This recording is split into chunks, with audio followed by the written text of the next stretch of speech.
This structure, this fixture in the sun, the solar anvil, has been there stationary for at least 5 years that they know of.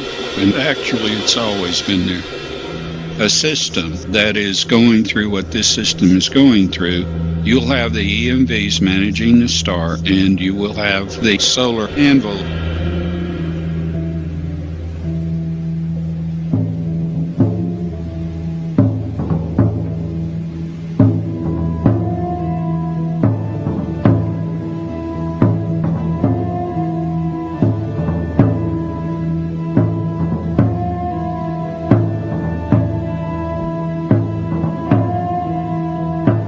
There was a CME, 2 CMEs in a row that shot out directly at it.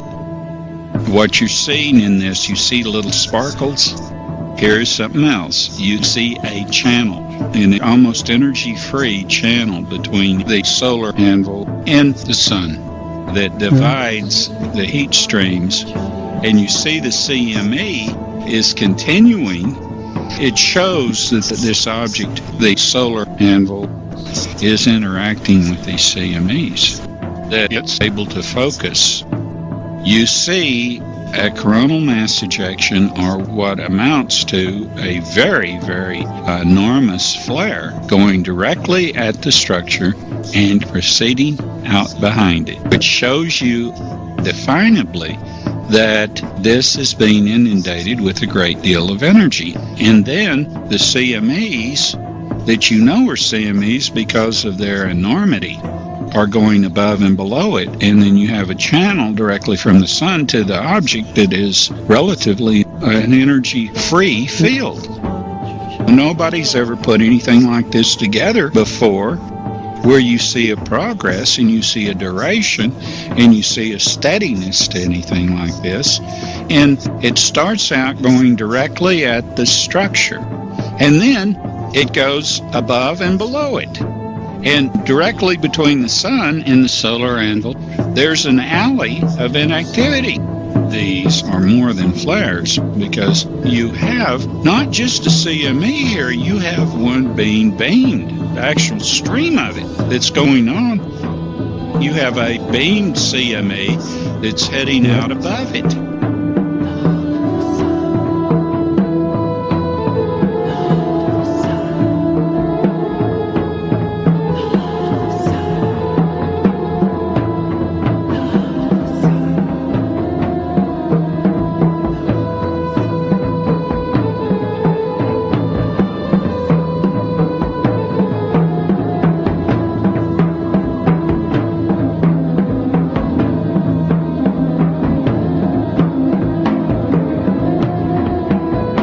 There's a relationship, there's something going on between the solar anvil and the sun, and that it has things to do with the way in which energy is being expelled, that there is some form of either communication or interaction that is tremendous. You've got a structure not only that can persist in the proximity of the sun, you know that there is an interaction between the sun and the structure.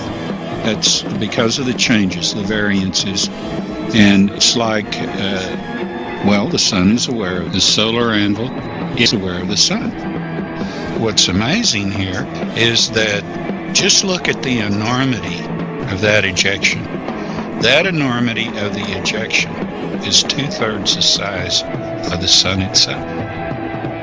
Now, the size of the solar anvil would depend on how far out it is, and it's not that far out. So actually, we're talking about something that's more like 1/10 the size of the sun. But still, that's about 100 times the size of all the planets in our solar system put together.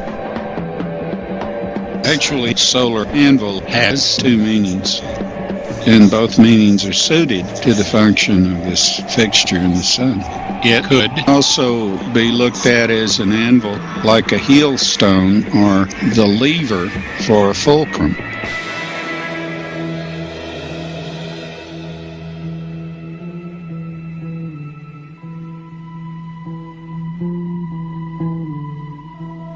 Solar dynamics.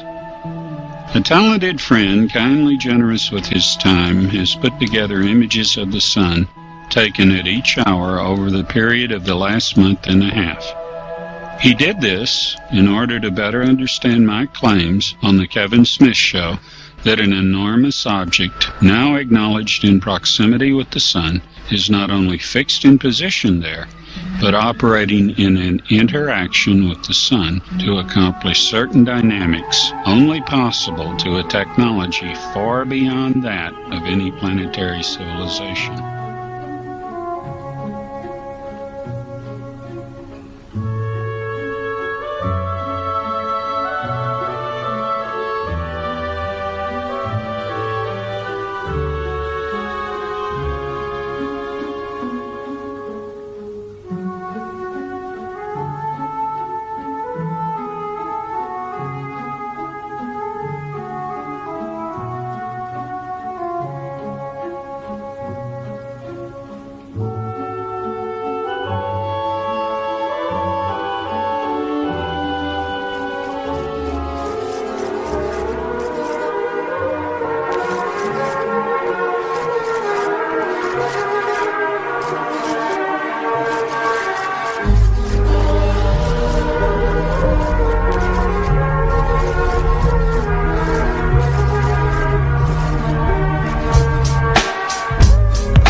Wir haben noch keine Altersdatierung Stein.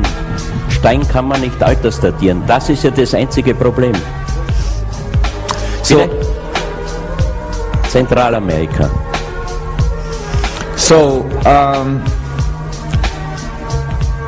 so if here you have, you shouldn't be recording this. No recording. Okay, so here we have other pieces. Again, we have a solar system. The sun is very clear here. We have a planet with an atmosphere. We have another planet here, and we got an ascending ship here, another one down there, and then one inside the sun flare.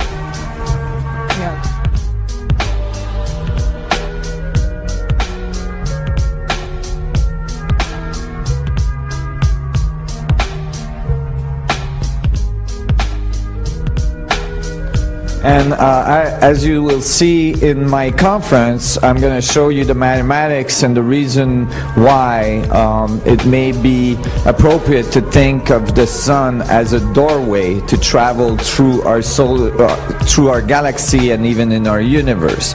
And the ancient people always called it a doorway.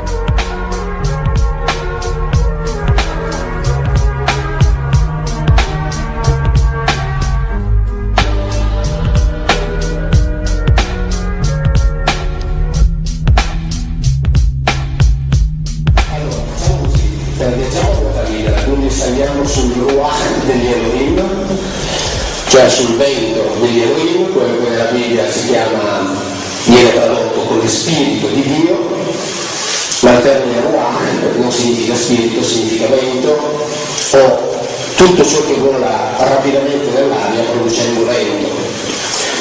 Poi l'elaborazione teologica successiva ha portato, quando si è creata la figura di Dio, ha portato quindi ad attribuire a Ruach il significato di spirito, ma in realtà questo proprio non c'è. Faccio una cosa, siccome non c'è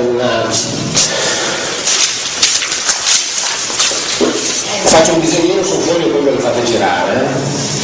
Vi faccio vedere come era rappresentato il Ruach nei pittogrammi sumeri,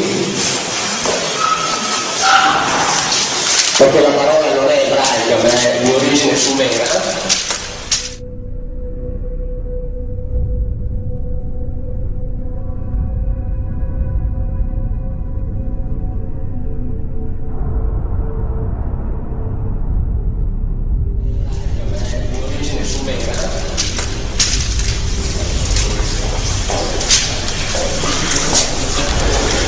quello è il pittogramma di chi ha visto il Ruach iniziale, da cui poi è derivato appunto il Ruach degli...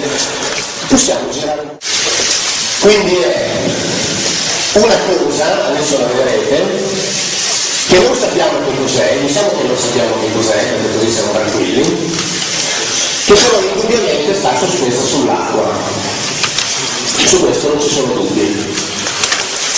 Siccome non sappiamo cos'è, la chiamiamo prendendo in prestito il nome direttamente dal Vaticano, così non ci sbagliamo. Se voi leggete le ultime edizioni del Lexicon Recentis Latinitatis, pubblicato dalla libreria editrice vaticana, dove inseriscono i neologismi in latino, voi troverete che il Vaticano ha inserito navis sideralis, cioè astronave, ha inserito aerea navis, cioè aeronave, ha inserito aerius viator, cioè astronauta, e ha inserito una sigla RIV, che significa res inexplicate volantes, cioè UFO. Allora, quella roba lì che adesso vedete la chiamiamo RIV, cioè una res inexplicata volans, che è quella che è stata rappresentata da chi all'inizio raccontava gli eventi di questi qui. Chi ha visto prima, chi adesso vede questo, capisce che si tratta di una roba che non sappiamo che cos'è e che vola sull'acqua. Se avete in mente l'inizio proprio della Bibbia, quando si dice che in principio Dio creò il cielo e la terra, ricordate anche che c'è scritto che il Ruach degli Elohim, cioè lo spirito di Dio, aleggiava sull'acqua. Solo che il Ruach è quella roba lì. Aleggiava viene indicato con un termine, con un participio che è merachefet, che significa, è usato anche in altre parti della Bibbia, e identifica il volo tipico dei rapaci quando si fanno trasportare dalle correnti, quindi quando non muovono le ali. Quindi il Ruach degli Elohim, che i Sumeri rappresentavano così, era qualcosa che all'inizio, il principio di tutto, volava sull'acqua senza muovere le ali.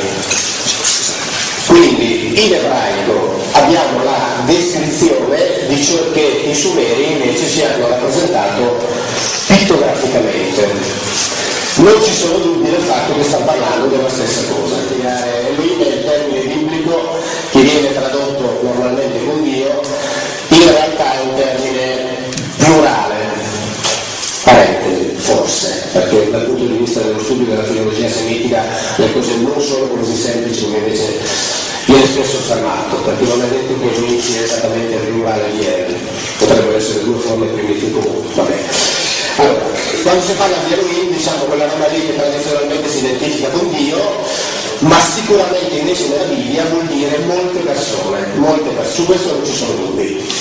Indipendentemente dal fatto che il termine sia plurale o meno, vuol dire molte persone.